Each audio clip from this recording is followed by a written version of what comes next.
Welcome to the RVA Affiliate Collective podcast, where we share stories around the business of fitness and other things going on in the local RVA fitness community. Be sure to check out our collective shop at rvaaffiliatecollective.org and give us a follow on Instagram at RVA Affiliate Collective. Enjoy the show.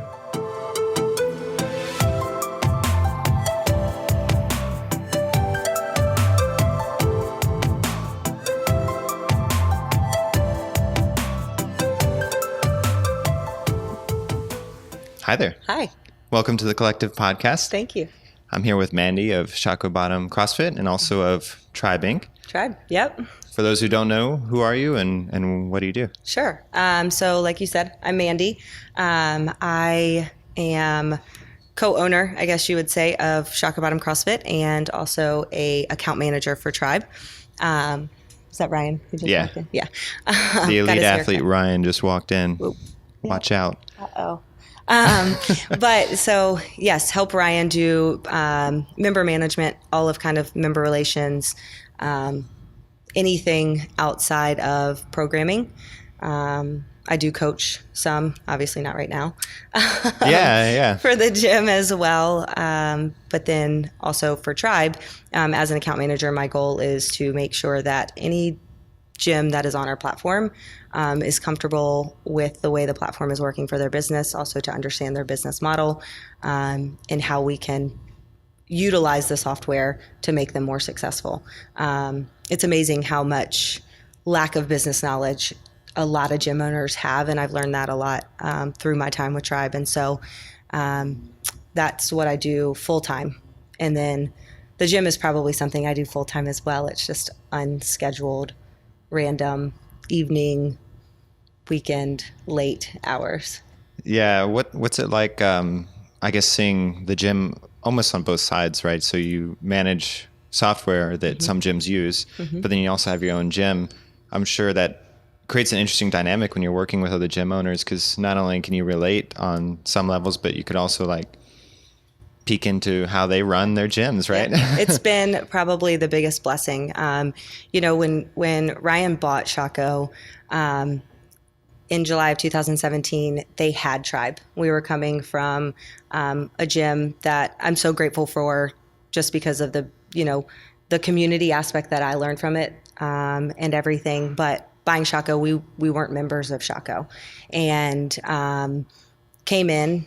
They had Triib, and that was something that, it was one of those things where we were familiar with Wodify.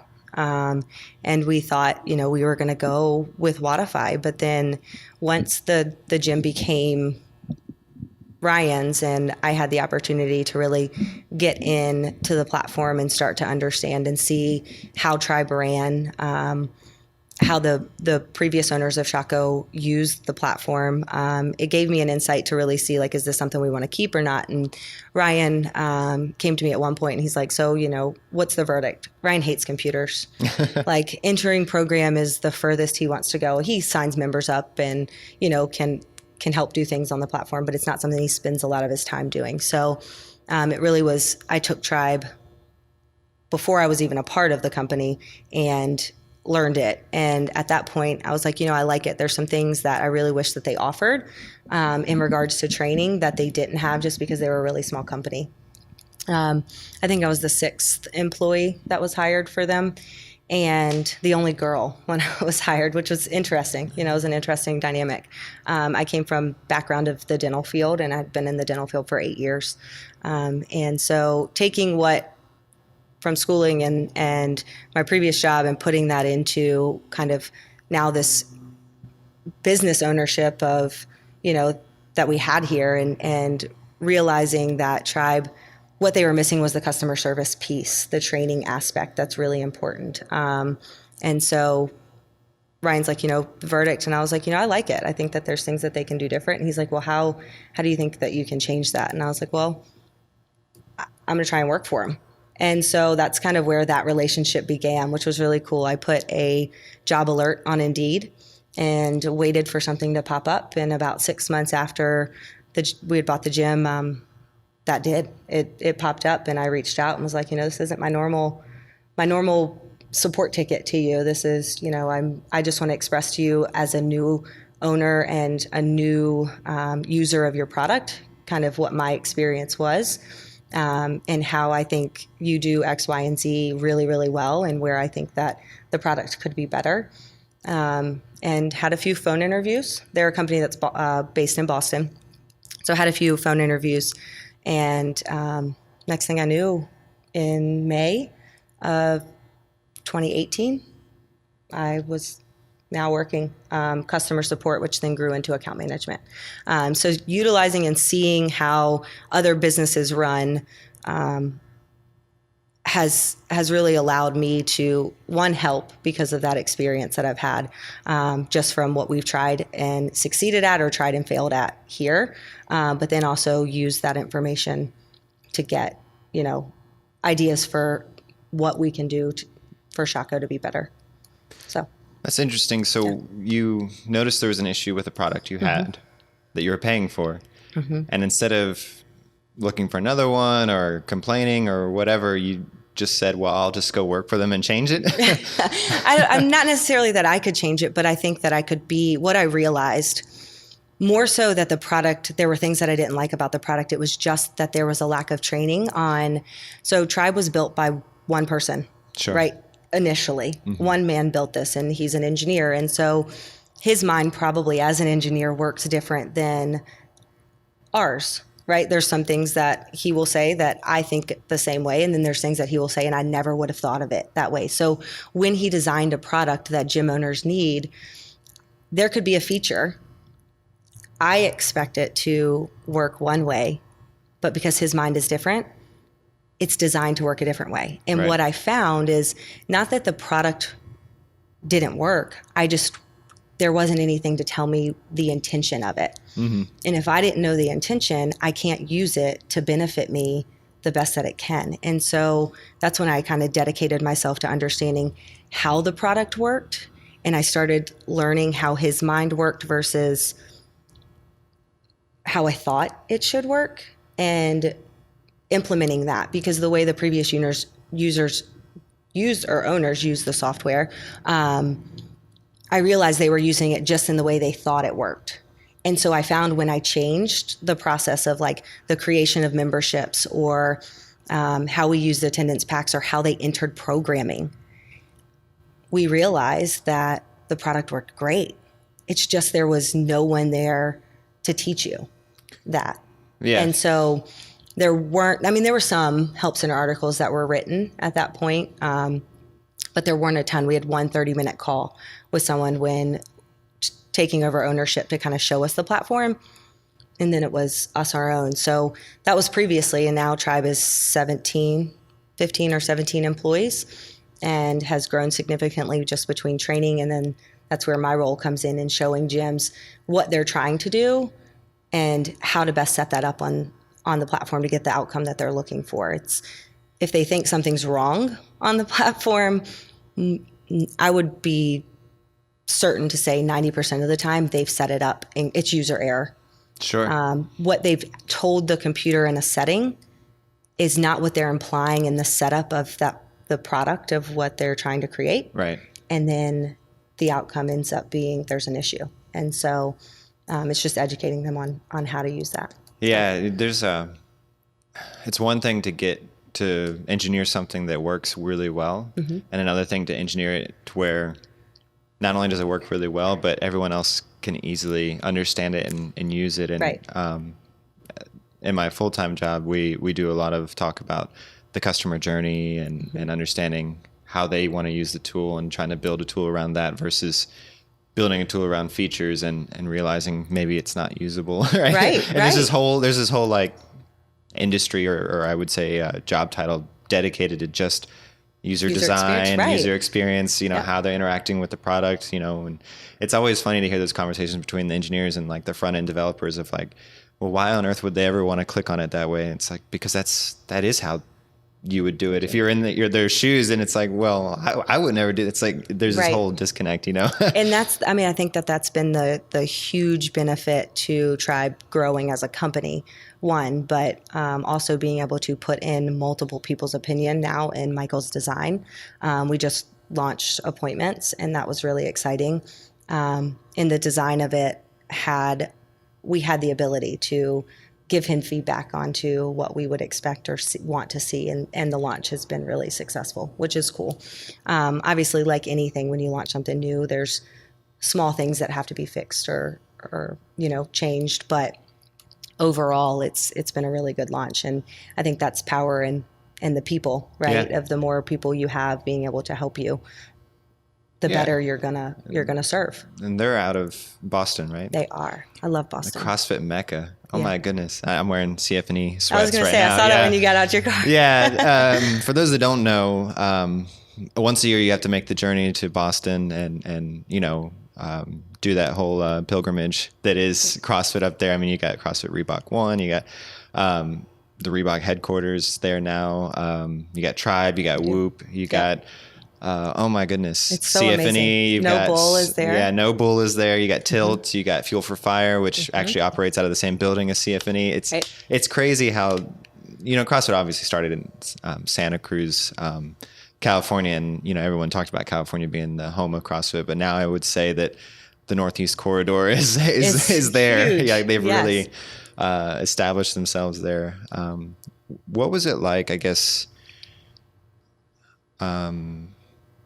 planning to buy in or purchase this? Because you mentioned you kind of just came in and took it over from, I guess, previous owners. So Sure, what was that like, sure. that process of looking at someone else's books and like making the risk? And I'm sure there was things you found out after the fact that you didn't know prior. Right. And Well, things we didn't think about. Yeah, I would Yeah. love to hear that whole process Sure, of sure. buying a gym. And truthfully, the way that we even found out about the gym was Ryan was coaching at James River.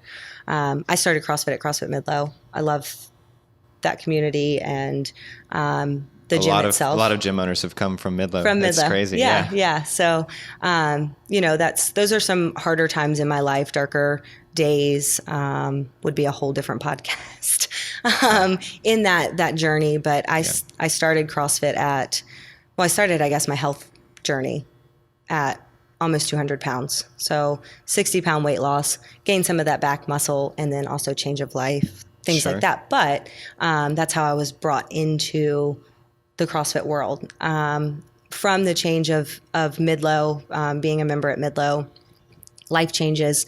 Ryan started coaching at James River, and Gayla is actually the one who found a gym in Richmond for sale. And knowing that Ryan's dream since he was 13 years old was to own a gym, she sent it to him, shared it, and he reached out to his dad. His dad is a consultant in the medical field side, but he's a business owner, Sure. small business owner in a sense. And so him and his dad really, I kind of wasn't in that.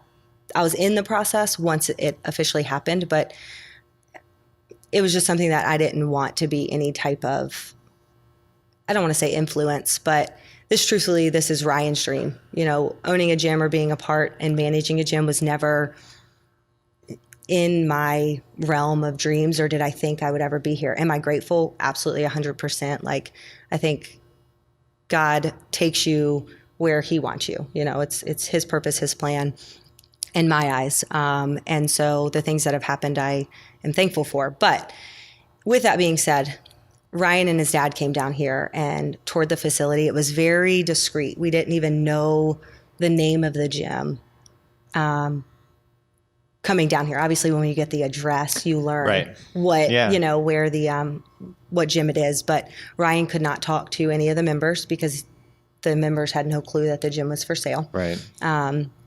And he came in discussing kind of the paperwork, what the cost of the gym was going to be to purchase it, what that included. That was basically like his book of business and all the equipment. We were taking over the lease of the facility here. We don't own this building. So taking over the lease, kind of all of that process. Once it was, Ryan hates the city. Really?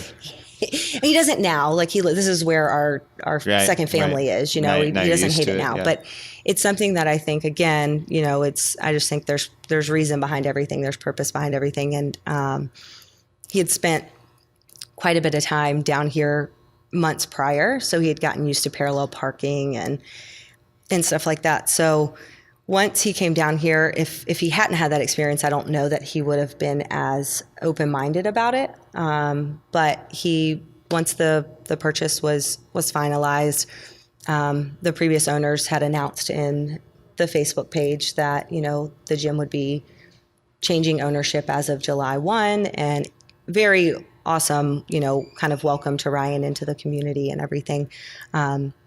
As well. But that process itself, like you said, was looking at the books and looking at other people's, tax records and everything. And then what you find out afterwards, it was a stressful experience. Again, yeah. I didn't really include myself in it until it was officially done, because Gotcha. I wanted Ryan to make the decision without me being like an external influence. Right. Like, obviously he asked my opinion and he wanted to know and how I felt about it, but I wanted him to make that decision, listen to himself. It's hard. There were a lot of people, there were a lot of cheerleaders for him. And then there was also people who were like, man, you don't know what you're getting yourself into. I don't know that you're ready yet. And I'm so glad that he, I think, truthfully listened to his heart and what he felt his support system could offer.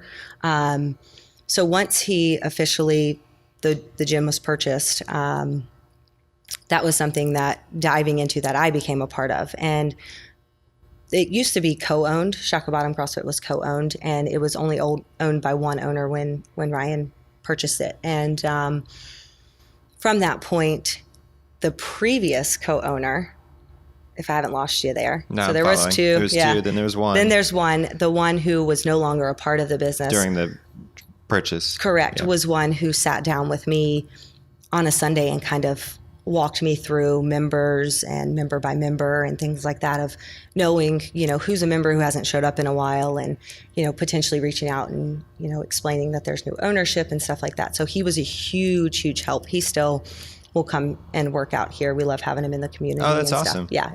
Yeah. He was I can't even begin to explain how grateful I was for that. But that's when I became a part of the full process, was when it was done. And at that point, it was just more of a matter of coming in and cleaning. The gym, I feel like, was run, because the previous owner had a full-time job as well. It was run more as like a clubhouse than it was, in a sense. It was a business, and he wasn't failing in any way, shape, or form. He just did not have the ability or the team. And we've talked a little bit about this, of how important for gyms to be successful, you have to have a team of people that are good at what they do. When gym owners try and wear every hat, they can't grow to the point to where they can be a successful business long term, I think, right? And so I think that was more of the previous owner's situation, is he didn't have the time to invest in it, and he also didn't have the time to find the people that could also be who he needed. He had a lot of part-time coaches. Sure. And from what we've heard and learned from members, is there weren't always coaches here during class times and stuff like that. Oh yeah. Sorry, I was distracted by the table. It's all right. I was wondering what you were looking at. Like, Jeff is treating Francisco. Awesome. So Jeff's a physical therapist that we have on staff, or not on staff, but partly he does work for our members, and he treats members here and then takes them to his facility to finalize treatment and stuff. That's great. So that's what he's doing. Francisco has a growing pain, unfortunately, that he's had surgery on once. So that's what they're dealing with today. But so I don't think he had the time to invest that into Shockoe. And so the gym, again, was not failing. It just couldn't grow, right, without more attention and detail. And I think the previous owner had more a desire to take something in another business process stream, which still had something to do with CrossFit or with Olympic lifting or something. And so he just wasn't able to give this place what it needed.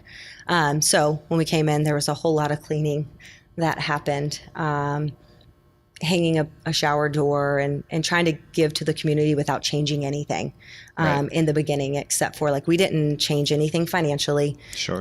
In the business in the beginning, we didn't change rates or anything. The only things that really changed was the gym was cleaner, organized a little bit different. And the programming was different. So that was initially. But then a couple of things that I found in the beginning that we didn't really take into consideration through the purchase per se was year paid in full members. You know, you don't realize, like we didn't realize that 7 year paid in full members had joined in June. They paid their entire year upfront in June, but they were going to be training for the next 11 months with us without us seeing any revenue, right? Yeah. That's a big deal. That's a big deal. And those are things like looking back now, like if I would have known that, we would have tried to work through some of that because the revenue was received and 11 months of that was going to be our business, right? Thankfully, all of those members stayed the following June. We didn't lose any members from the transition that I recall, unless it was something that they had moved away or were getting ready to move away. Right. The typical things. Right. Yeah. The typical stuff you deal with in a city specifically too, right next to a college. But that was kind of one of the biggest things is that we didn't look at or take into consideration. We looked at X number of active members. And here's where my Triib knowledge comes in, and what I learned about Triib was dealing through all of these things is I also realized that you have the ability in Triib to see your active member count very easily.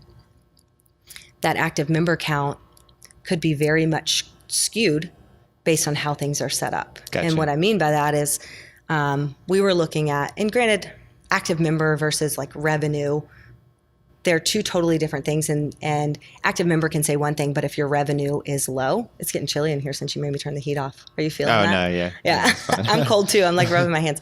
But active member can say one thing. Your revenue is really what tells the story, right? Because you could have 200 members, but if you have 200 members all with a discount, and yet your rate is $180, but they all have a discount and they're paying closer to $120. Right. I think Two Brain calls it your average revenue per member. Correct. Right. That the ARM. Yeah, that's it. That's it. That's interesting too, because when you take over a client list, a lot of times you might have assumptions that you just assume it's that way because you couldn't imagine it being any different. And then you find out that, you know, someone cleans the gym for a membership, someone comes in and does XYZ for membership, and this person came in at $99 and has been the same for 10 years. And then you look at your books again, you're like, oh, like I don't have, say, 200 members all paying $200. Correct. I have, 200 members paying an average of like 130, Correct. which is a lot different. Big game changer when it comes to like planning. Oh yeah. Big time. Big time. Did you find a lot of that? Like just numbers didn't add up the way you thought? 100%. Yeah. So we knew what the gym made on average monthly, right? And so we didn't come into it expecting that we were getting the revenue of $140. So that was their membership rate was $140 on the website, right? But a lot of people did have discounts. So we didn't come into it thinking that everyone was paying that rate. But you do come into it thinking, okay, we have access to 135 people, which is about what we thought it was. 135 people to now provide a new service for and potentially grow this $10,000 that they're implying, is their monthly, revenue or whatever it is, to grow on. Okay. What we didn't realize, that Triib aspect and learning the platform, was that in that 130 members, attendance packs memberships, so people who bought 10-pack punch cards, were included in that number. Well, an attendance pack is a one-time purchase, and there were some of those that were sold a year prior, but they had no expiration date set for them. Oh. And so Gotcha. They were purchased a year prior. They still had 5 remaining. Yep. And the last time they came was 9 months ago. Oh, wow. I'm never going to have access to that person. Right. So I don't have access to 130 people. I have access when it was all finally, after late nights of going through person by person and understanding the platform, I truly had access to about 75 consistent people. And so that was a big thing, is like, if someone is listening to this and trying to, or considering buying a gym or selling a gym, like, do your due diligence and know what you have in the system and make it apparent for that person, and or do your research to see, is that number truly the number of people that you have access to or not. Yeah. So that was a big part in buying it and understanding things that we didn't know going into it that we now know, which, was huge. Yeah. I mean, there's always, I guess, going to be a little bit of that. Sure. When you've never owned a business or a gym and you become a business owner of a gym, right? There's always going to be something that you discover, and looking back is always easier, Yes, absolutely. And that's where I think my why with Triib comes in, and where our clients see such a value of having a gym owner on staff is because of the fact that those are things that I can share my knowledge on. I will say it all the time, once a day at least, as, this isn't Triib owner to, customer, this is owner to owner, is like, what do you want? Right. What is your goal, or what's the outcome you're looking for right now? And then let's figure out a plan to get there. Yeah, I think you come with some authenticity, right? Because you can easily empathize versus, I think a lot of like gym software might have been gym owners in the past. Usually they're not active owners. And so that's really neat that you can just be like, hey, like I totally dealt with this issue last week. Yes. Here's what I did at my gym, and I think it just provides a better service. Yeah. Thank you. Yeah. I think the other part too about like buying the gym, we didn't make any financial change for the first year that we were here. So you were talking about the members who have such a significant discounted rate. There were members that were paying $50 less than other members. And especially because when you take over and purchase a gym and you're now the owners of a gym and you're growing or you're bringing new people in, those people are coming in at the rate that is set. I don't, it's not like I'm bringing friends in to give them discounts and stuff like that as well. So I've got brand new people who haven't, who are new to our community and new to us. And then we have these other members that there's a big gap between what they're paying. So for that first year, we were really more focused on building relationships and building a community. And the first few times I worked out here, like, I'm going to be full transparent.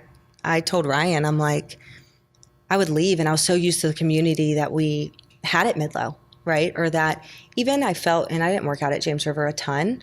I purchased a 10-pack punch card, like 2 workouts before Ryan ended up buying this place, which is so funny. So if Gayla's listening, I still have 8, I think, that I could drop in and go work out. That's right. I'm kidding. They expire after 90 days, right? Right, exactly. Or you're still an active member in her system. Yeah, and maybe she doesn't know. That's so right. There's a lot of things that different ways you can look at it there. But after I worked out here a couple of times, I looked at Ryan, and I've told all of our members this, that our 2-year party was so fun, but I'm like, I hate this gym, Ryan. These people, they don't say bye. They don't really want to culture. They don't want to engage in a conversation with you. Like, they come in, do what they're going to do and want to leave. And then after I said that, I laid in bed that night, and I was like, you know what? The cool thing is it's in my power to change that. True. It's now, like, that's never been an option before. It is, but never have I had full ability to really change a community. And so weeks later, it was something, in more than weeks, it was probably, 8 weeks, 2 months, whatever. There was a teamer going on, and Ryan likes brunch after teamers. We go next door to On the Rocks. Oh, yeah. And their brunch is delicious. Shout out. Yeah, absolutely. Right. They've been so good to us too. And they give any of our members that go over there, if they're a part of our gym, you get a 10% discount off your bill, so cool. Which is cool. Yeah. But we would go there after teamers, and Ryan was hungry one day after a teamer, and we couldn't get anyone to leave. Everyone was sitting around talking, just hanging out. And I look around, and, it's a mom moment as a mom of a 7-year-old, and just that maternal feeling. I look around, and Ryan's like ready to eat, and I start crying, and I'm like, y'all, are going to think I'm crazy right now. I make an announcement to everyone sitting around and they're all like, what in the heck? Why is this girl crying? What's going on? And I'm just like, thank you. Thank you, because this is what I prayed for. This is what we've wanted. And I can finally see that coming to life. People wanted to be here. People were staying. We couldn't leave. And that's a good thing, right? Yeah, absolutely. Absolutely. So it's what I came from. It's, again, it was a dark time in my life, a crossroad in my life. I'm not going to say dark. I said dark earlier. I don't think it's a dark time in my life. It was a crossroad in my life. And it's what I knew and what I loved and what supported me so much through that change, that changing time. And I wanted that. I wanted to feel that. That's why I loved CrossFit as much as I did. The first time I walked in there, I see these people breathing heavy. Like, it took me a long time to even walk in, and reaching out to V, and V's like, you're going to be fine. Come in. She was so warm, so welcoming. It was awesome. And when I finally did come in, I'm in my dress, dress from work. And I came straight from getting off work, and I go in there and there's these people that I'm like, this is crazy. Right. Like, what is happening here? And then we leave and V reaches out and she's like, so when are you ready? When are you ready to start Roots? And the next group Roots wasn't starting for a while. And so we were like, you know what, let's commit and let's do it. And we did private Roots. But that was something that I wanted. I needed that same warm feeling in a community that I was helping manage. Right. Yeah. The first year you really just, because you couldn't really interact or you weren't part of the gym that you purchased, there's a lot of just settling, right? You just have to settle, let the dust settle of everything and get to know people and earn their trust. Sure. And once you have that trust, then that's what we waited for. Yeah. It's like, we didn't make that financial change. And then what we did was we announced 4 months ahead of time, because some of this was going to be a large increase for these members, is because everyone was going to be going to the same rate. It wasn't going to be we're adding $10 to your current rate. Right. We are raising our prices to $150. And whether you're on a $90 a month membership or you're on the $140 a month, you're going to $150. That's our current rate now.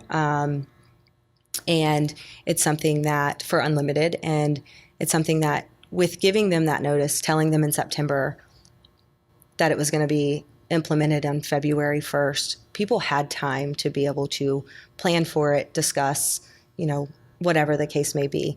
A couple members that made the drive into the city because their rate was so much lower. I think one member, we ended up, and he still comes to our free, Saturday, every Saturday at Shockoe is free. Yeah. We don't charge anyone, not even out of town drop-ins. That's so cool. Yeah, it's, but it's something that whether you're in town, you already have expenses of traveling, come be a part of a community, be healthier, and then go on out and enjoy your weekend.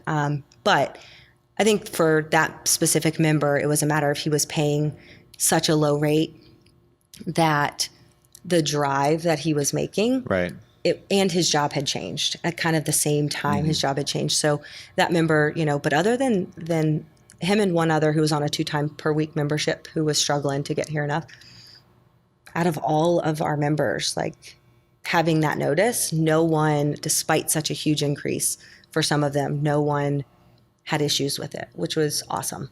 It's a testament of the trust you built, right? Right. Which was cool. It was maybe your mom moment really worked, That's right. Everyone will probably say that. It's definitely, I think for the 2-year anniversary, we didn't take, Ryan nor I took any superlatives ourselves, but I was labeled mom of the gym, which is fitting. When we first bought the gym and we were in here, I was the only mom.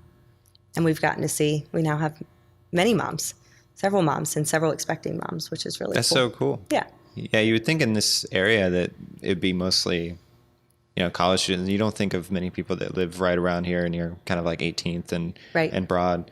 But there are communities around here, and you want them to be fit. Absolutely. And it's really neat that you're also bringing those people in too, and not just, say college students and targeting them. Sure. We definitely get more young professionals and college students, we see those people more, but it is something that we are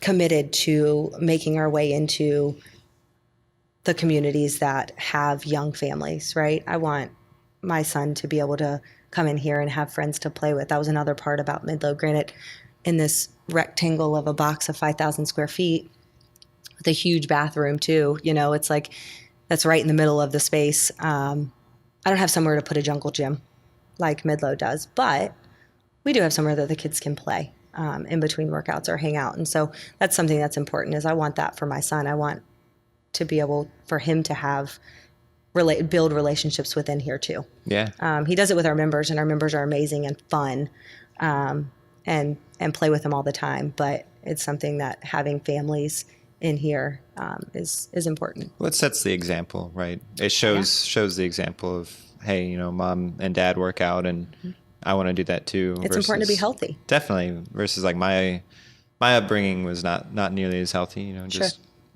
we wouldn't go to the gym, we wouldn't eat well, and so it's really neat to give that example. Instill it in them early. Yeah, it's really cool when like Mason will grab the broom and he'll snatch it. There you go. Or he'll put the broom on his back and do a back. He's like, Mom, watch. And do a back squat, or take the milk out of the fridge and squat it. Odd object. That's so cool. It is cool. It's fun to be able to see, and I want other people to have that opportunity as well to teach, like you said, teach their kids a healthy lifestyle. Yeah, it would be really neat that it's not abnormal, right? That being fit, being lean, having muscles as a female or as a child even is not abnormal. Right. That being obese and overweight is like, it's weird that I guess society will accept someone walking down the street being like overweight. Right. But if you see, and I'm taking this from Amanda Barnhart saying, she was talking about it, that when she goes down the street, she's very fit. She knows people are going to stop her and say something, but like, they would never say that to someone who's overweight or even just like average. Like, so she's like, it's sad that being fit as a woman is such an abnormal thing in society. And so I think teaching them young, showing them that women are just as strong, if not stronger, and then men is awesome. And I love that example as well. I love that too. It's, it's something that I was mentioning. My dad had texted me right before the podcast had started, and my dad is overweight, and he's struggling. He has 2 knee replacements, and it's something that like, there's 5,000 square feet here, and I have someone who's professionally trained. Like, what the hell am I doing? Yeah. And so my conversation with my dad this morning was like, look, 2 days a week you're committing.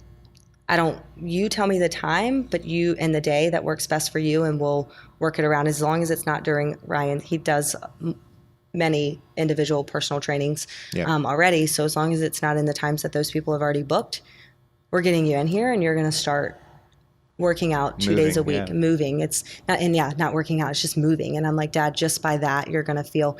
The reason I say that is I FaceTimed him. I wanted Mason to be able to chat with him on a Sunday, and he looked rough.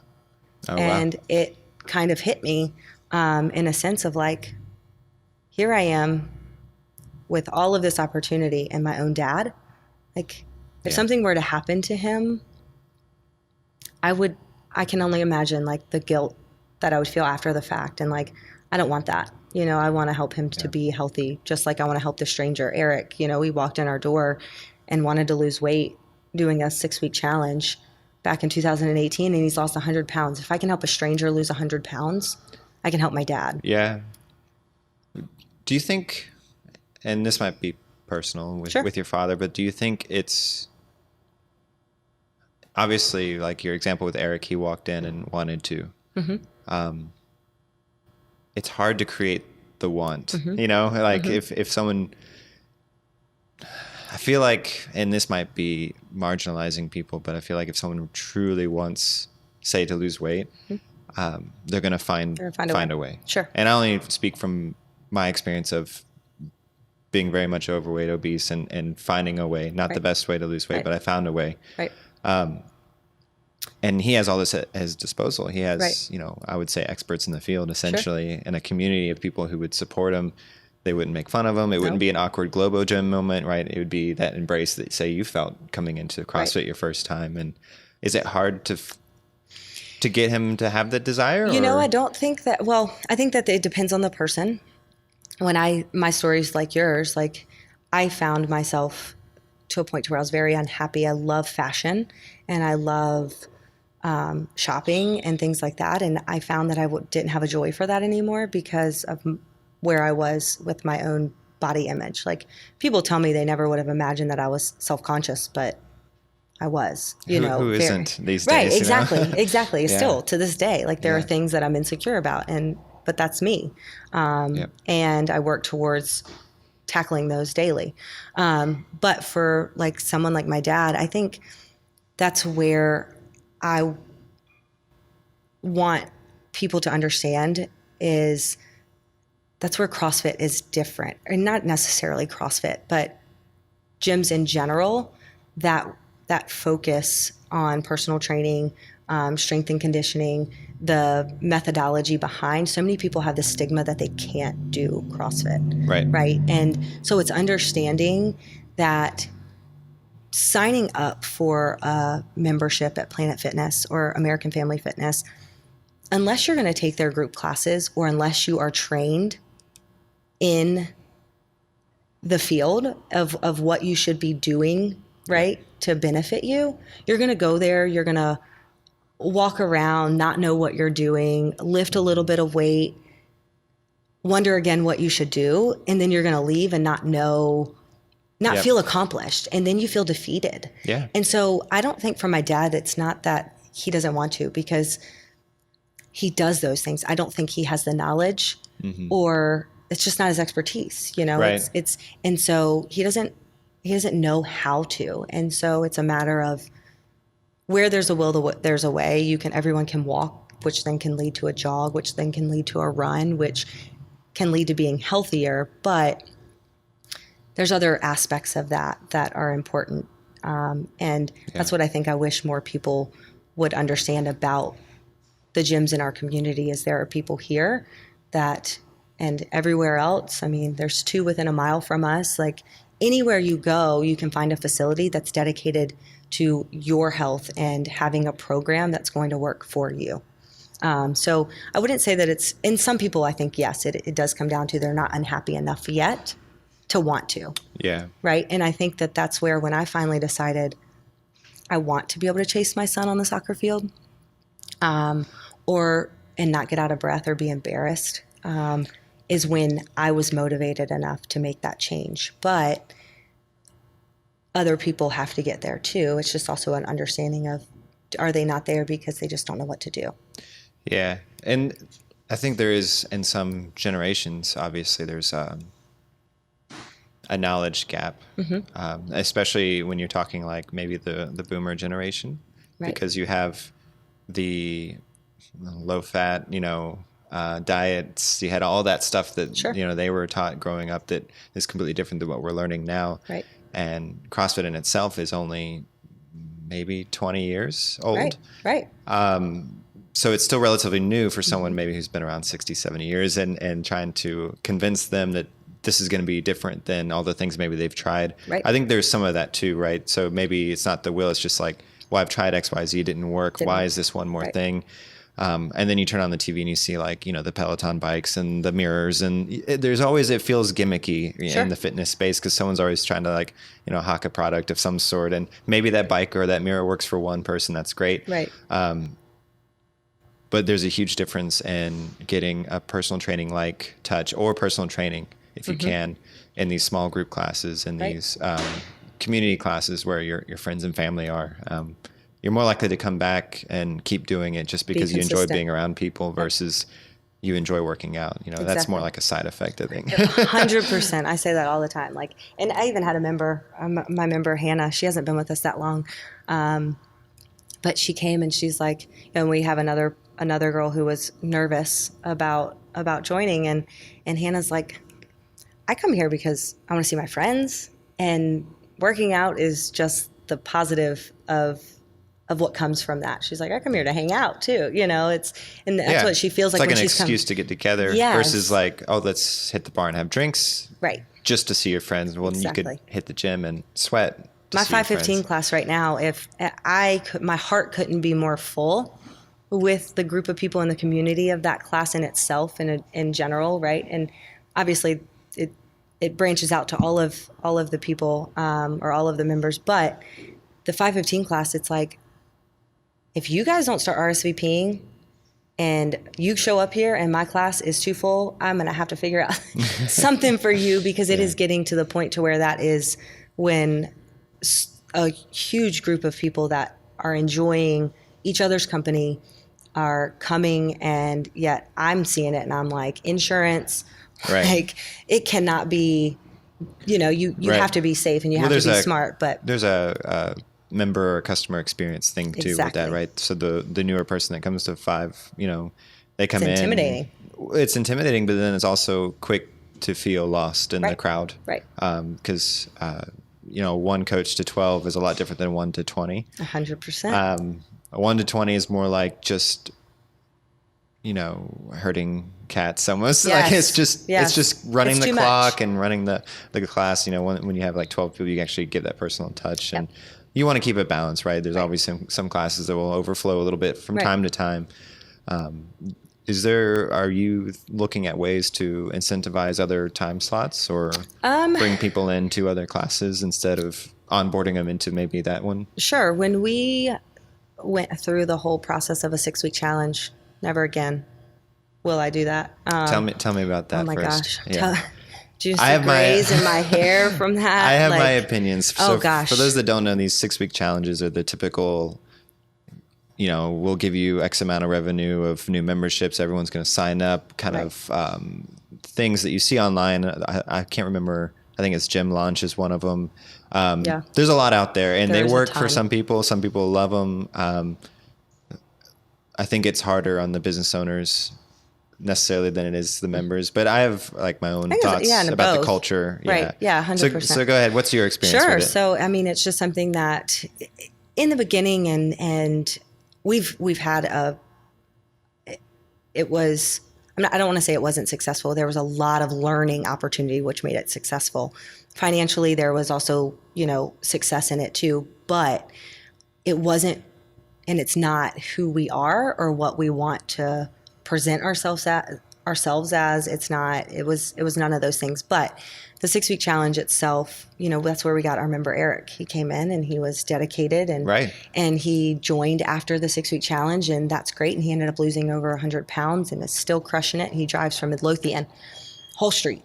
Oh, wow. Works at Capital One North, like the northern, I don't know where it is, not the one right here. And then comes here. He plans his day around coming to Shockoe, and I am beyond grateful for that and love having Eric in our community.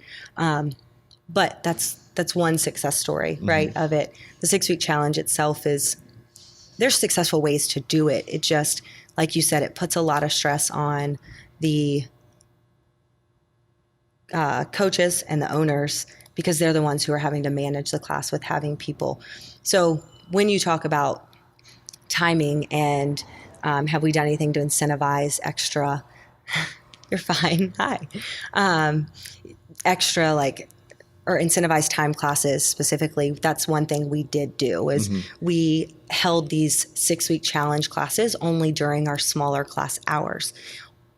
At the end of all of this, my noon class is a full, healthy, awesome group of people. And I think that is specifically because of our 6-week challenge and Pivot Pass / Fringe. Yeah. All of their owners and their main group of people work out here at the noon class, which is awesome. And Pivot Pass is like a thing that corporate wellness can sign on to, and their employees can kind of like punch card to different fitness studios around the area, right?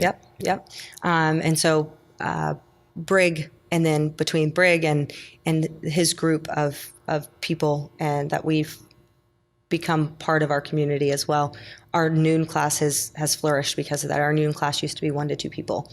Now it's anywhere from 8 to 12 Yeah, on I've any been in given one day. actually. Yeah, and I noticed how much I've been in a couple, and I think one of them I was surprised because how many more people than the last time Right. I had been in, and I noticed it was kind of growing. And I think noon is a tough hour. Sure. I do too. Especially if you can't, because it's an hour long class. If you go over, right? Right. If your typical person has an hour lunch break, they have to get here, change, work out, come back, hopefully shower, Right. or not, Or not, depending right. on what kind of work they do.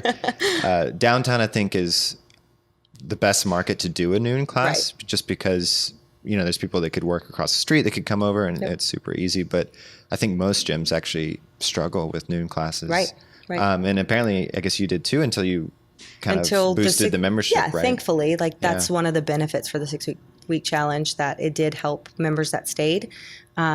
We kind of you can target market times, because if people can come in for an interview to discuss their goals and things like that at noon, more than likely they have a schedule that's going to allow them to come to that noon class. So we did take, if you're going to run a 6-week challenge, I don't think you need to pay a company to teach you how to market yourself online and things like that. But it's something that's important to really have a process from start to finish of like what you expect. When are you checking in with these people? What does this look like from a member's experience? A member of your gym who's not doing the 6-week challenge, but also what does this look like from the 6-week challenger's experience? And really know that process fully before you dive in. Because if you don't, you're going to change your mind, things are going to not work, and you're going to change something up trying to get something to work, and it's just too much chaos. Again, it's just not something that having the members come in, there wasn't really it's kind of like a 6-week roots, I guess you would say. So the way we ran it was Ryan programmed our normal as prescribed workouts with, our normal members would have scaling options. If it was during a class where there was other members in, then there was also a 6-week challenge workout that was given.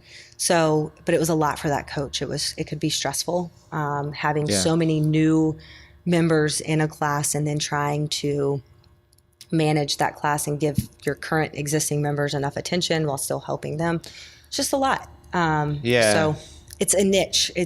I would say you need your own coach for those members. If you're running it, the days that we ran it when they were big classes and we had 2 coaches, it was fine. It was great.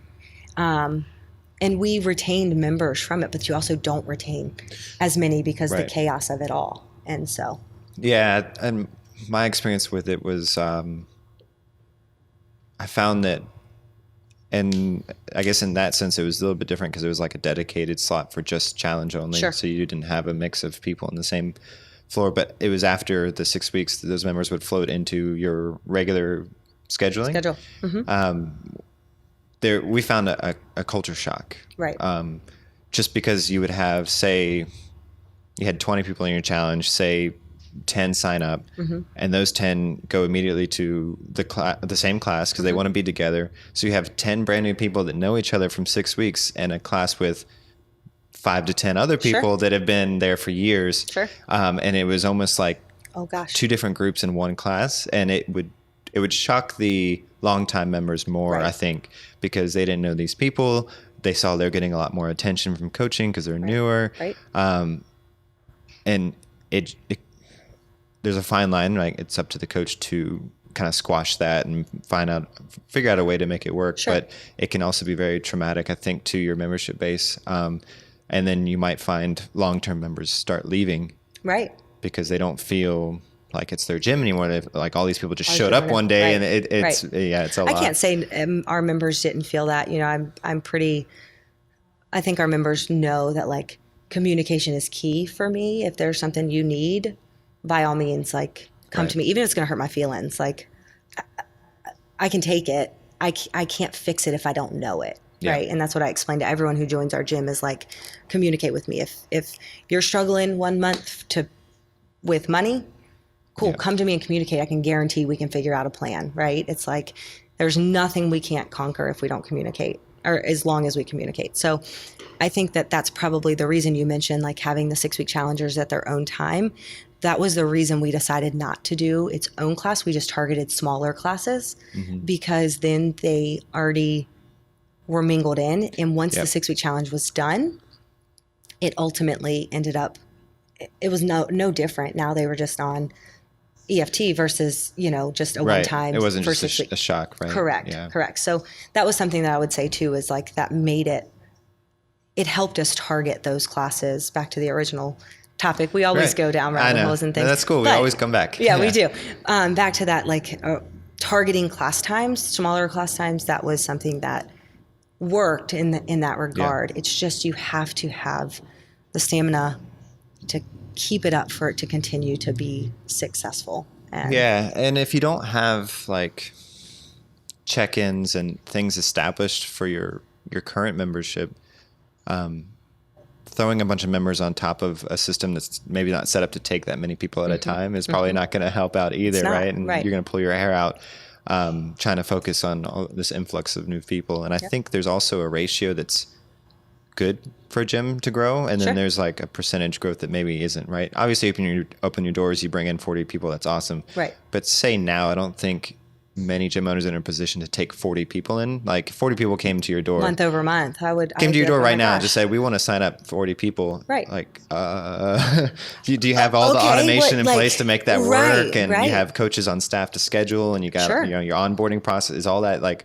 worked out? Otherwise, those challenges can be a true test of your systems. I'm thinking like, how much more do I in toilet paper? Do I need to buy and paper towels and what's our water bill going to go up to and stuff like that too when you bring 40 more bodies in here. I mean, Shockoe has grown, and it's been amazing. It's been, again, like I said earlier, it's been such a huge blessing to mine and Ryan's life. But there's also a limit. Like at one point we were thinking, before we re-signed our lease for this space here, we were thinking about moving to Manchester. Oh, really? We were looking at a space. Old Town? Old Town, I guess. I don't know. It's right next to, there's a brewing company. Yeah. You know what I'm talking about? Yeah. They ended up leasing the rest of that space. So we looked at that facility. It had parking. It was big enough. There was going to be a locker room. It was super cool. But then when we really sat down and looked at the construction cost of it financially, as well as, looking at just what we owe here, it was super exciting because that was going to be new, shiny, fun. But it was going to be like $90,000 in construction. And I'm like, Ryan, debt could be completely paid off in 3 years, right? If we stay and understand this community and let Shockoe be a well-oiled machine. And then neither of us want to still be in the city long term, right? So Shockoe can potentially run itself without, with all the debt of the business being completely paid off. And then we can really decide where do we foresee another gym in the future? Like where else that is a little bit different, but we use the same business processes that have worked very successfully here to implement there, but just in a different dynamic, maybe more outskirts of the city for sure. Right. You could turn it over to someone who's very passionate about owning a gym, and they could kind of be your GM essentially. That way you don't have to completely sell it or let it go. Nope. And, there's a lot of opportunity. Because it runs itself at that point. Yeah. It's just a matter of you have to have the person, again, that right person in the right position who has been in your business and willing to learn and kind of take that aspect to then manage it. But then we can focus on growing another one at that time. So it's awesome. So is that kind of like your next steps for the business? So you're trying to definitely plot that journey? Yeah, that journey is still, granted, that would be after the 3 years. We signed that lease. I think the lease was up in it was probably a year ago now, or so. So still about 2 more years to be to that point even, whether or not a lot changed in 2 years before. So to think that that's where it's going to go, that's an idea. But a lot could change. Shockoe, there's a lot coming to Shockoe in the very near future. Some change that will probably be happening as well. you'll probably see an ad for hiring. We are looking to hire someone new, a program director, but we have to find the right person. And I'm not going to, that program or that process and that next step really isn't going to happen until we feel very, very confident that it's ready to roll out and everyone is aware of it, understanding of it, and we want to know how our current members feel about it and things like that. So still, before any big major changes come to Shockoe, there's still time. But there's definitely a lot of stuff going in the works. I think it's very, very important to hire slow. Right. It's definitely not out of desperation, of course, not in your situation. But I think for other gym owners out there that want to bring someone on, I think that's probably the best advice maybe that we could give is hire slow, hire the right person. Yeah, hire the right person for sure. Keep at it, by yourself if you have to, versus bringing someone in that might not contribute long term, right? Short term, they take some classes over, but then at the end of the day, do you really have what you need? So that's very important. That's important. Do you have other advice for gym owners out there that maybe you're looking at growing, expanding, or anything like that? I think it would probably be, we were talking earlier about today, like we have a coaches meeting at 4 p.m. today. It's something of like understand more of what, like everyone wants to grow, right? And growing's important. You need to grow, but do you really need to grow in the number of memberships that you have, or do you need to grow in the number of services that you offer inside of your gym as well? Right? I think that's key, right? Because a lot of gym owners think, well, I need more members. I need more volume to create more revenue, to create a bigger space. And usually it's not. Usually it's grow back to the two. I'd rather stay at the number of members we have right at this moment, because I know everyone's name. Yeah. I know everyone's significant other's name, what they do for a living, details about them. At 150 members, I can hold on to that. There's a rule, right? Like you can only keep 150 relationships or something like that. Right. Yeah. And that's that's that cusp, which Shockoe, I'm very transparent and very happy to sit down and talk successes and failures with anyone, because we wouldn't be where we are today if it wasn't for the people that have given us, support and help. Rachel and Hector, in the beginning, helped us understand what it was like to own a gym. And then in the reverse, now I've helped them with the business aspect, which has been huge. You repay each other. We're so close with that gym. We're a very different gym. We're a very different community from that gym, but in the best way. It's awesome. They came to our 2-year party. We went to their 4-year party. It's a good relationship to have. But I would say, and those are the owners of Sogo. Yeah, Sogo. And I would say too, kind of on that topic, again, going down that rabbit hole we always do, is I love the Richmond community and the gym owners. There's not really a gym owner. I haven't had the ability to really meet SE3. It is SE3. S3E. S3E. Yeah, Matt S3E. Yeah. I've chatted with him, met him at one of the affiliate groups. And Weston CrossFit, I don't really know. Gen West. Yes, I don't know them well. But we could run into owners of majority of the gyms in this area, and it's not a, hey, how are you? It's a hug. And I love that. I love that opportunity. But I would say specifically, with a gym wanting to grow, instead of thinking about growing your membership number, so many people, it's like this feeling of, oh my God, well, I have 180 members. I'm doing better. You have 180 members. Cool. But what's your revenue? What's your or better than that, what's your actual profit? Exactly. And so it's understanding, if you have 180 members, do you have the ability to provide a quality service for those 180 members, or can you provide services to less members and increase revenue and things like that? Right. So that's kind of more of where, and I would say if you asked me 2 years ago, that would not have been my answer. Right.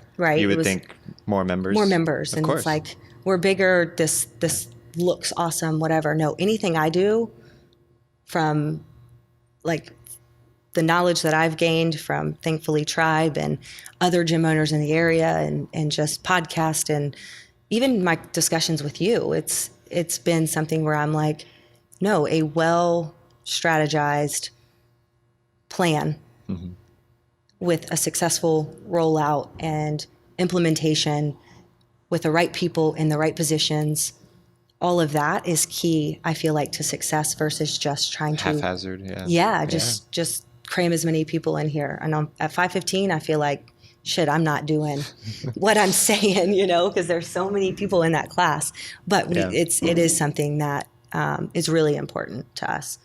But I think that's key, because you'll hear people say, oh, we need a kids program, because I've had members say, we want a kids program. Right. So then you roll it out kind of haphazard. It kind of works, doesn't really take off. And then the next time you say you bring in another coach or someone who's like, hey, we should have a kids program. You're like, I tried that, it didn't work. Right. It's like, it doesn't work for us. It's like, well, did it not work? Or maybe you didn't plan it. You didn't correctly. actually invest the time Right. to make it successful. Right. And I think before you even think about other offerings, what are you doing for member retention? Right. And how are you capitalizing on their satisfaction? And what, it's a lot easier to keep someone in the door than to bring someone in, like keep someone already in, right? And Amen. there's so many things you can do, right? That doesn't cost a whole lot, whether it's remember their birthdays or, send them Everyone gets a card. free Fit Aid on their birthday here. Oh, there you go. Which is cool. They get an email. Yeah. And a couple of, it's an automated email. We all know automation is something that in a business of 150 people, I try anytime, and I do look at the upcoming month to see, and I do try and send personal text messages out, or like Veterans Day, sending, grab a free Fit Aid if you're in the gym this week. Thank you for your service. I personally text those members, for Veterans Day, but it's also something that automation is key, and to allow you to still be successful without losing your mind. And so that birthday email that goes out automatically says, I'm so glad you were born. I'm so glad you're a part of our community. Have a Fit Aid on us. Happy birthday. Yeah. That's the gist of it basically. But I feel like those are things like we talk about. Yeah. For member retention is what are you doing to keep those members? Yeah. And some people will balk oh, I don't want to automate an email. But at the same time, it's like, well, what are you doing right now? Right. And is an automated email better or worse? Sure. If it's better or you're not doing anything, then maybe that is the way to go. Right. But then there's also a way to make it personal. Right. We talked about, bringing in the right people. So if you don't want to do it automated, you should hire someone to handle customer satisfaction, right? Right. To follow up with them after they try a class, to do all that work and actually pay that person. And then the other mistake gym owners will make, because they want to wear every hat is, well, I can do that. Right. That's not that hard. Yeah. I don't have to pay someone to do that. Yeah. Make then your at life the end easier. of the day, it's like, well, but are you acting on it? Are you actually doing it? Or are you just saying, well, I could do it, I don't want to hire someone, and then moving on with the next fire, the next thing to put out. Exactly. I still personally reach out via text anyone who shows interest in the gym. That's something I won't automate. We have had a Scipio account. I didn't use it. I didn't want to automate that. They say 30 seconds, a phone call from a lead within 30 seconds. That's your best time to convert them to something. That's and I think that's and that in should high, be personal. Right. But I was going to say, I think that's in really high volume.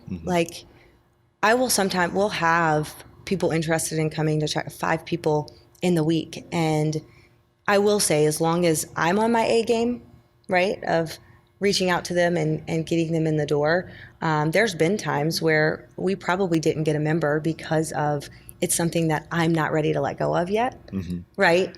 But I do make sure that we have other people in other areas of the business. Ryan makes sure that people are doing what they are fit to do best, specifically, to make sure that those things can be successful. But that personal text, it's amazing how many times people will go, oh my gosh, thank you for reaching out. And I make it a point to check the Shockoe email middle of the day and end of the day, majority of the time. This has changed things a little bit, right? Surgery and stuff like that. But making sure that Ryan's looking at it when I'm not is important too, or someone is. Leah is one of our part-time coaches. She's also a physical therapy student at VCU. And if there's anyone in this entire world that I know could do something in Triib for me, if I couldn't do it, if I couldn't get to it, I know that I can count on Leah. She's taken the time to learn the platform, which is a huge benefit. But it's also relying on those people, right? And giving them the ownership to make decisions on their own. And And that's huge too, versus,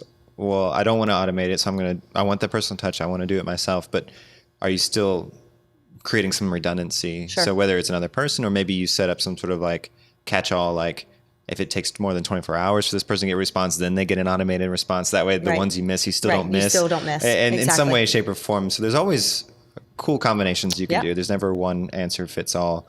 And it's cool to hear you thinking about these things and talking about them. Yeah, we still, it's not perfect in any way, shape, or form in our process, but we're learning from our mistakes and taking those and propelling ourselves forward and making sure we don't make them in the future. It's I feel like that's kind of what business ownership is, and a small business ownership is in a lot of ways. It's especially when this isn't something you had dreams of doing. Right. in a way. And then also, like, Ryan did have dreams of owning a gym, but even if he was, I wish he was on this with us. It would be a really long podcast, obviously, because you'd have both sides of things. Right. Next time. Yeah, next time. You should get his aspect of it. But owning a business to him has been different than what he even imagined it. And I've been able to watch him grow his dream, and that's been really, really awesome. And fulfill that dream every single day. And he's had amazing support with his family and, and friends and members of other gyms just that love him as an athlete and love him as a friend. And because he's such a good person with such a good heart, he's had so much support. It's just something that he would tell you that it's not what he thought it would be. Sure. It's like where he is as an athlete is different. And his desires and having to balance both is, it's different than it used to be. When you don't have the responsibility of making sure your coaches are paid and of all of these things, the lights stay on, the heat stay on, making sure all that stuff is taken care of day over day, month over month, week, whatever. It's different. You don't realize that. And so it's been fun. And like I said, it's been something that we've succeeded in things and we failed in things, but we've picked ourselves back up and kept going forward. And that's all you can do is continue to grow and learn and be open to change, be open to criticism. Like, just because a member comes to me, if a member did and was like, and we've had a member at one point come and say, I think I'm going to go start training at another facility. It wasn't a CrossFit facility, but it was personalized programming just because she felt that that's what she needed. And she was like, I don't want you to be mad at me. And I'm like, I'd be mad at you if you told me you were just not going to work out. Right.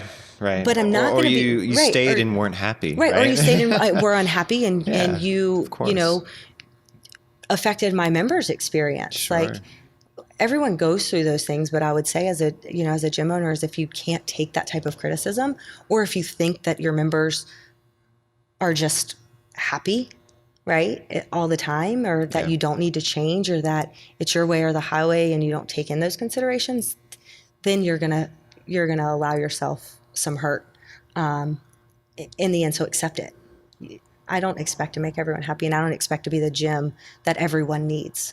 But what I expect to be is the best that we know we can be and what we are here to do. And who that's right for is who I want in my facility. And Ryan feels the same way. He just says it in a less coddling way than I do to people, And that's funny. It's something, it's just, we're polar opposites in a lot of ways, which is why I probably handle member management, and then he handles programming and coaching. But people know, anyone who knows Ryan knows how much he cares, which is awesome. Just because we say it in different ways doesn't show that he doesn't care. And that could be, the good thing, right? That you don't say it in the same way. Yeah, exactly. And I think that's what the members would probably say. We recently did a video that had some member interviews in it. And one of those questions is kind of like, who are Ryan and Mandi? And it's hearing who I am versus who Ryan is.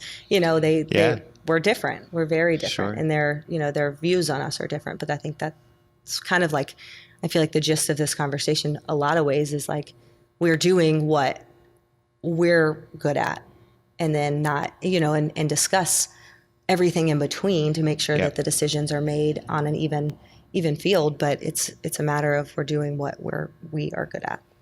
Do you have any advice for mothers that are also business owners / working full time? Like you work for Triib, you co-own this gym, you're also a mother, right?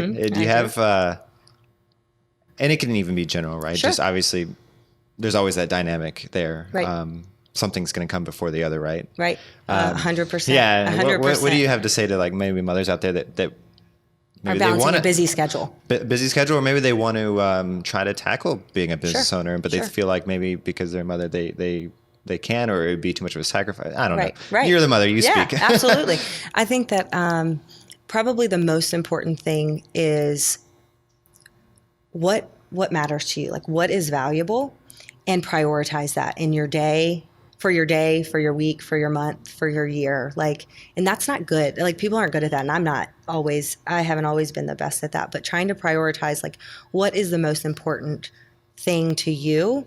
And those are priorities. And then the rest gets filled in. We've talked about our website. I hate our website. Oh my gosh. I hate our website. You heard it here, folks. Right. But I am finally, because I can start prioritizing that into the mix of it really is important to me. We're going to finally tackle that and revamp it. But it's a matter of it waited. It was on the back burner and people would be like, gosh, your website, or Shannon one day was like, the personal training part of your website has Latin or whatever. It's filler content, whatever it is. From a template or something. Right, exactly. Yeah. And that was something that I knew in the back of my mind, but in all honesty, until I was able to either have someone take over that, and I hadn't been at that point to where that could be done,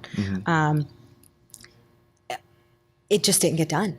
Sure. And so understanding that you can't be all things to everyone, and you can't be all in if you're trying to do everything. And I'm OCD and I'm a perfectionist in a lot of ways, and I've had to embrace and understand for myself that if I try and do all of these things, I'm going to do none of them at 100%, right. And that doesn't benefit anyone.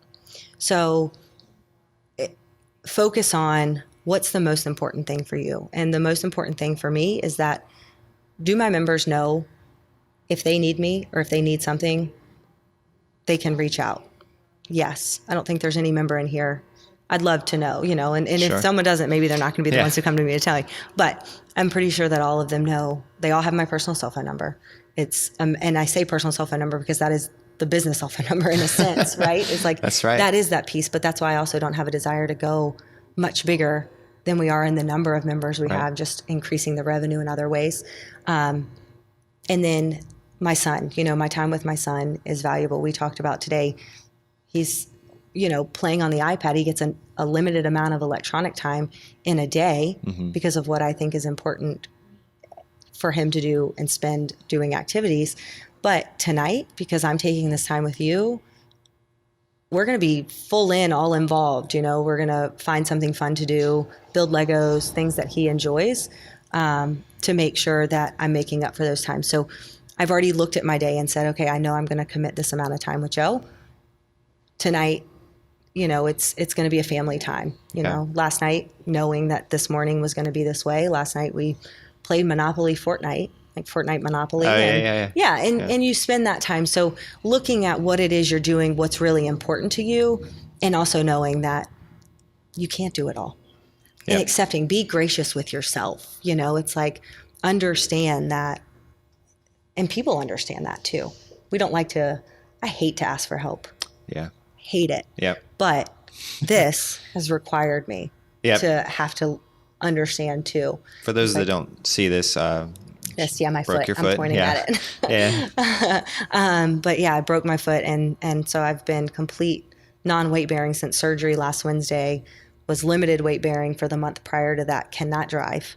So Uber has earned a lot of my business recently. Oh my gosh. Yeah.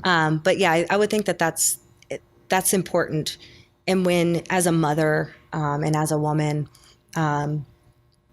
it's really important for you also to understand that having you time doesn't make you a bad mom. Right. Taking time out to go to the gym doesn't make you a bad mom. Like, even if you work full time and you still take an hour out of your day to go to the gym, that does not make you a bad mom. You have to have you time to be able to be a good, you can't pour from an empty cup, so to speak. It's like you have to refuel whatever it is that you need to refuel. You have to take that time to do it so that you can give on the back end what you need to who you need when you need to, right? So take the time, whatever is important to you, and invest in it. Go to the gym, sit outside and read for, like in the summers when my son was home with me.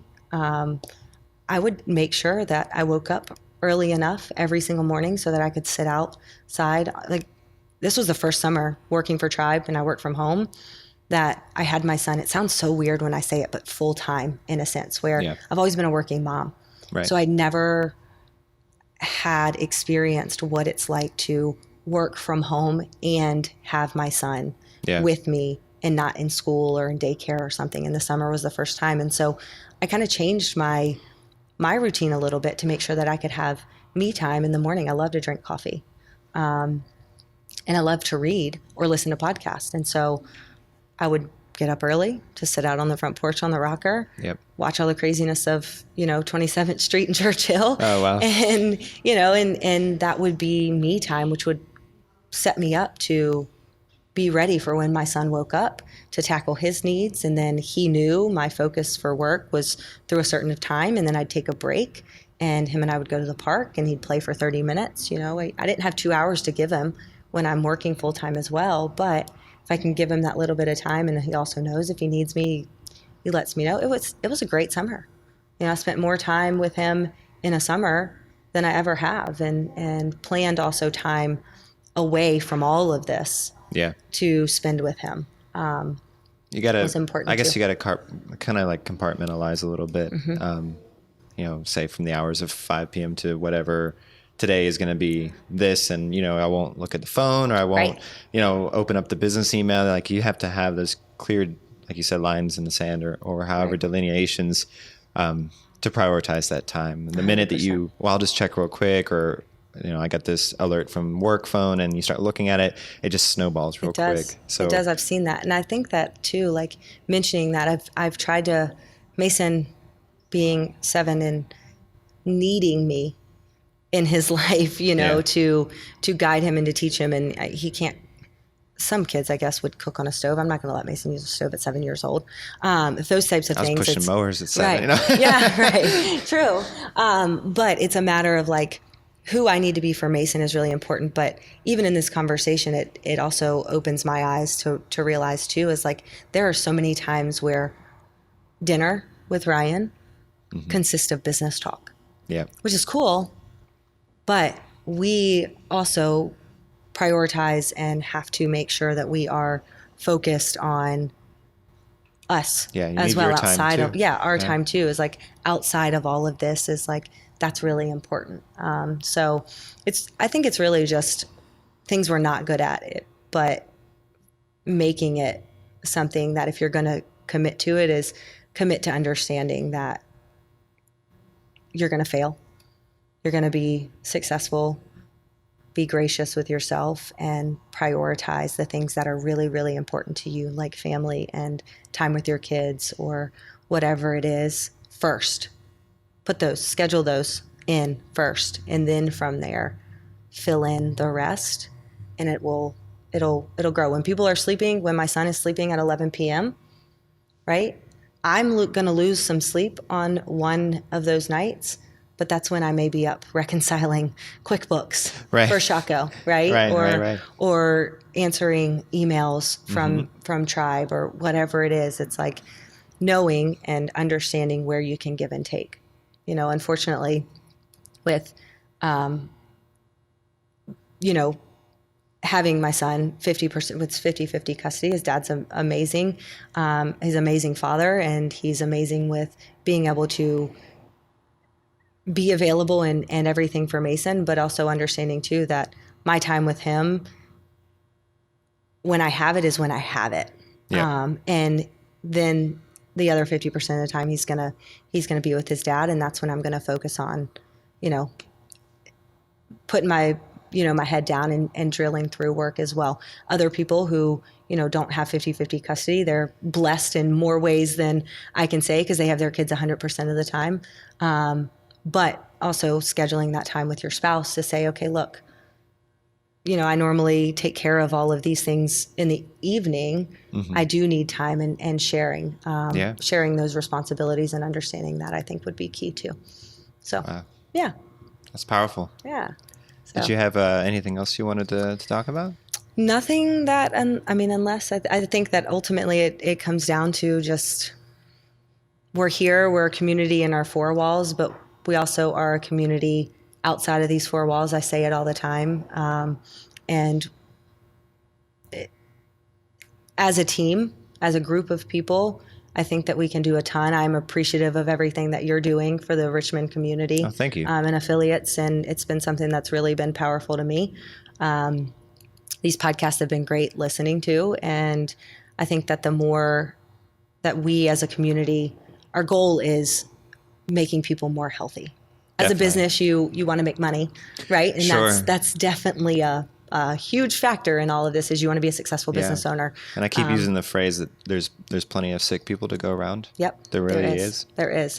It's not, it's not sad, but it's true. Right. Yeah. It's a matter of, like, as a community, Ryan and I are open to understanding how we can all work together to get the name out there of health, wellness, how important it is to be healthy, and what that means. Yeah. And so, there's hopefully not an affiliate owner or a gym owner out there that we haven't run into that knows that that's what we're about. It's 100% community over competition in that regard. And if our experience can help, by all means, and provide someone else with information, we're open to it. And vice versa. If I feel from these podcasts, reaching out to other people too, and gaining knowledge from them after, and seeing their mindsets and learning from that, like that's kind of the key, I feel like, of a community, and we want to be a part of that. So it's cool. That's awesome. So where can people find you? Obviously Shockoe Bottom CrossFit, but if they wanted to get in touch with you and talk shop or talk about optimizing the schedule of being a mom or whatever, you know. Instagram is probably the best way. I don't check Facebook a ton. And that's Mandi May. May is not my middle name. A lot of people think May is. May is Mason. Gotcha. So Mandi May, and I want to say it's like an _. Mandi May. I make it complicated for whatever reason. But Mandi May, you'll see it's a picture of Mason and I. Or it might be me. I don't know. I think you're doing a handstand or something. Oh, yeah, you're right. I am. Handstand on a wall in Nashville. Oh, cool. Yeah, after a co-parenting. I was in Nashville for a co-parenting, because that's so important to me. It's important to me, and through this process is learning to co-parent well with your child's parent. And so that's what I was in Nashville for. But that was that picture. Yeah, you're right. So it's on a colored wall or something. Yeah, if someone wanted to drop in, typically is Saturdays a good time to do that, and they can have brunch with you on the rocks? Or? Always. Saturdays are good days. Saturdays are free days that anyone can come and work out for free here. Ultimately, filling out the contact form or reaching out to me directly, Instagram, the gym page, as well, we'll get you in here. If you don't have experience, that's okay. We want to know. Obviously, that's really important, so we can alert. We will sit down and go over, and I like to triage anyone who's interested in joining the gym first, understanding what is their previous experience.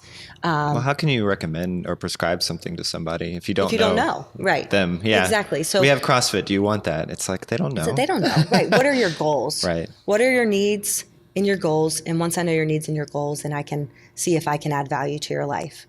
And at that point, that's the only way you can. I feel like that's the way I approach everyone, is I want to add value to your life. If I can't add value to your life, then I don't want you to pay me money for a service, you know? And so reaching out, that they can find us that way. That's Absolutely. awesome. Yeah. Well, thanks so much for your time. Yeah. Thank you. Thanks for having me.